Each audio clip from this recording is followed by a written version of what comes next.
Hey, welcome back to the Owolabi podcast. Today we're going to talk about a challenge that I know a lot of leaders face. Now, whether you're an entrepreneur, you're an executive, you're an owner, you're a pastor, I know this comes up again and again and again. And here's why.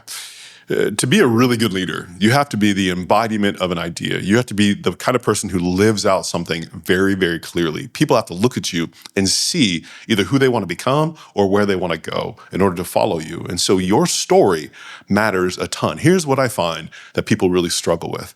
They struggle to integrate their whole story. They struggle to connect the dots. Well, I did this when I was in sixth grade. I did this when I was in high school. I did this when I was in college. I did this for a couple of years, and then all of a sudden I came to this, and now I'm doing it.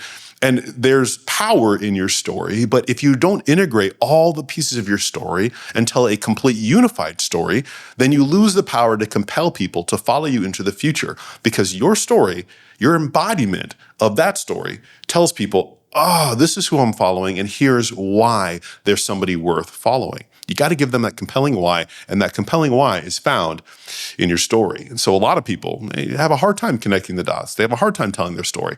I want to help you with that. And I want to do that by giving you a quote and then giving you my own story. So one of my favorite quotes is from Soren Kierkegaard. And here's what he says. He says, "Life can only be understood backwards, but it can only be lived forwards." What that means is you can understand your life if you take the time to stop and look back long enough. You can find a clear, distinctive thread between all the things that you've done that led you to this point. But you can only live it forward. So starting today, I want to encourage you, take this podcast, take some time, pause for a second, and take the effort to understand your story so that you can live a compelling story going forward. Let me start with my story. So my story really starts to begin with my parents. Both my parents were deaf, and they were professors, they were pastors.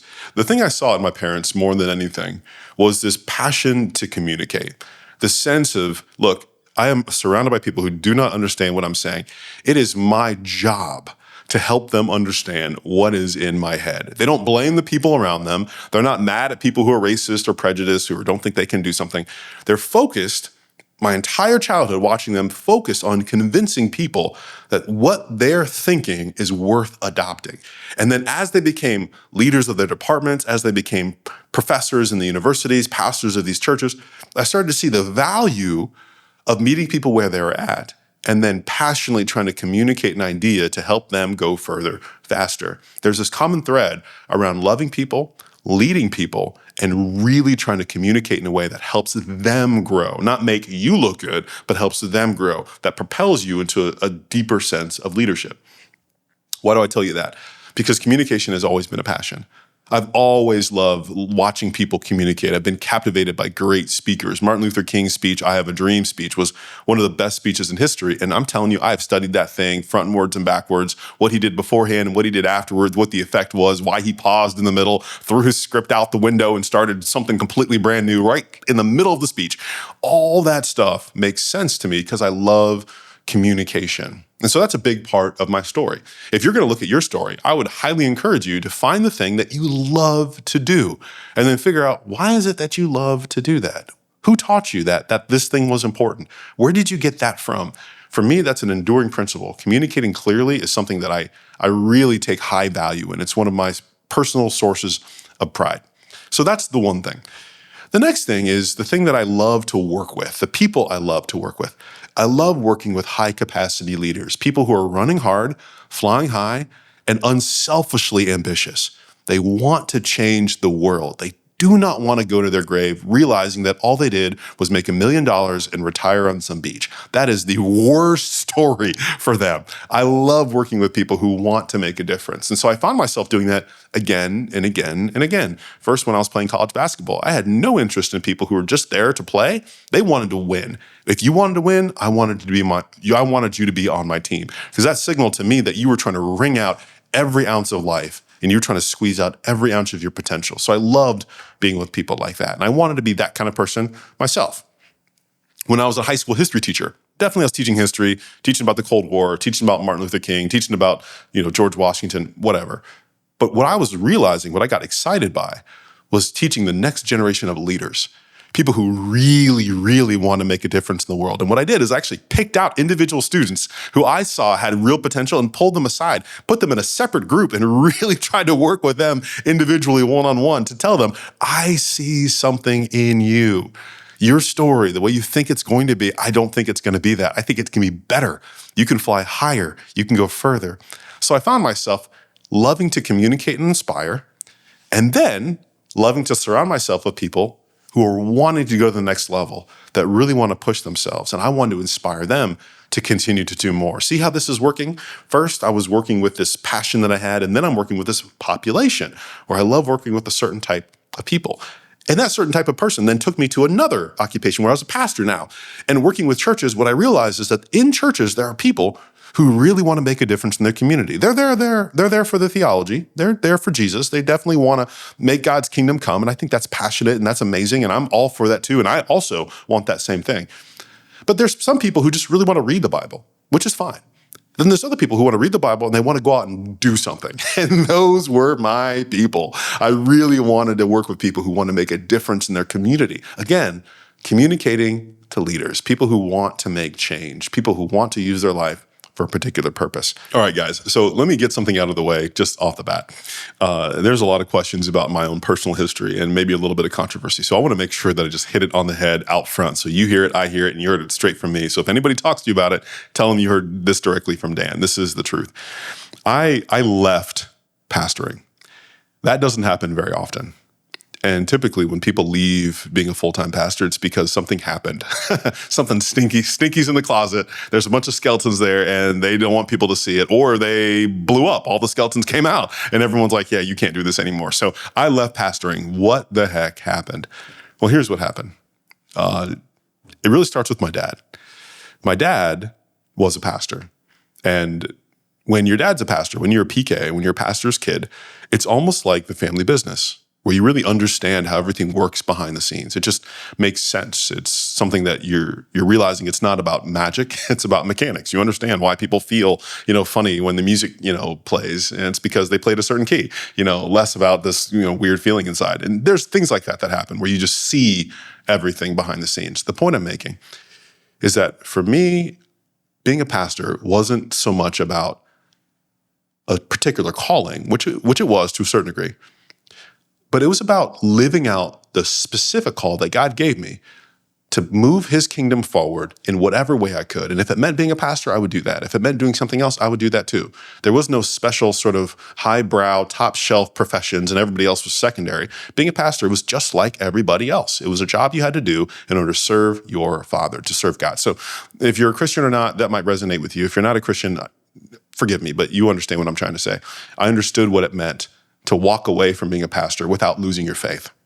And that's what I did.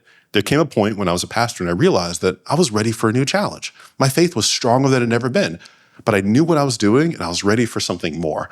And so when the opportunity came, I jumped on it. A friend of mine came up to me and we were sitting down having coffee and I was talking to him about how great the church was doing, how much I loved Christ, but I was ready for a new challenge. And then he said, hey, here's something that I think God's laid on my heart. And for you, again, if you're not a Christian, when somebody says God laid something on your heart, what that means is you feel like God kind of is nudging you in a direction to go somewhere and do something. So he was feeling that sense of like God's telling him to go do something, but he wasn't 100% sure. Rarely are you ever 100% sure. But he felt that movement. Long story short, he said, would you be willing to do this with me? His name was Brian. We'd been good friends for a long time. And he said, I think God's calling me to lead an organization of Christian entrepreneurs, executives, and owners around the world and help them build something that makes a difference, help them build something that blesses their community. And we'd walk with them for 30 years, long time. So we got together and we came up with the name, the board, and the budget, all that together. And the name then was Branches Worldwide. This is the second thing that you got to know. What the heck is Branches Worldwide? We get that question all the time. Branches Worldwide really comes from John 15:5. It's in the Gospels, Matthew, Mark, Luke, and John. John is one of the Gospels at the very end. And what it basically talks about in John 15:5 is Jesus is talking to all his disciples. He says this to them. He says, I am the vine, you are the branches. Remain in me, and I in you, and you will bear much fruit. This concept of you being close to God, being in God, being sort of completely enveloped in your love for God, then turns around to create real world results. It's not just you hanging out with God and saying, hey, God, isn't life great? Yeah, we're all perfect together. No. You are in God, so then you can go out and do some incredible work. I love that, because that goes back to the idea we've talked about before about front stage, backstage. This concept of the things that you do on the front stage, the incredible work as a leader, are almost always a product of the work you do in the backstage. When you abide in Christ, when you're in Christ as a Christian, that enables you to do incredible work on the front stage. And those two are completely tied together. So that's how I got to the position I'm in within Branches. And if anyone asks you, hey, I heard Dan left being a pastor, what happened? You can tell him he had an affair. Don't tell him that. Tell him the truth. Tell them exactly what happened. And I'm also a teaching pastor now, which is a different role, but being a full-time pastor is a whole different animal. And I walked away from that, in my mind, to have even more impact on God's kingdom. So I was pastor for about 10 years, planted a church in my hometown. Again, people who were willing to go out and start something from nothing. I mean, that's my kind of people. Finally, I get the opportunity to write a book. Again, it's all about authenticity, helping you become a great leader so you can make a difference in the world. I spoke on some pretty big stages. The Global Leadership Summit really speaks to who I am as a person. It's a community of leaders who are all trying to change the world, which I absolutely love. And I lead this international nonprofit called Branches Worldwide, where we work with Christian executives, entrepreneurs, and owners around the world. And you guessed it, we help these leaders make a difference in their communities. I love it. I get to communicate, I get to inspire, I get to build an organization that helps them go further faster. They have all the support they need, they have mentorship they need, they have resources they need, they have capital, they have curriculum, all that stuff that really helps them grow. The point I'm making is that my story only makes sense now because I took the time to look back.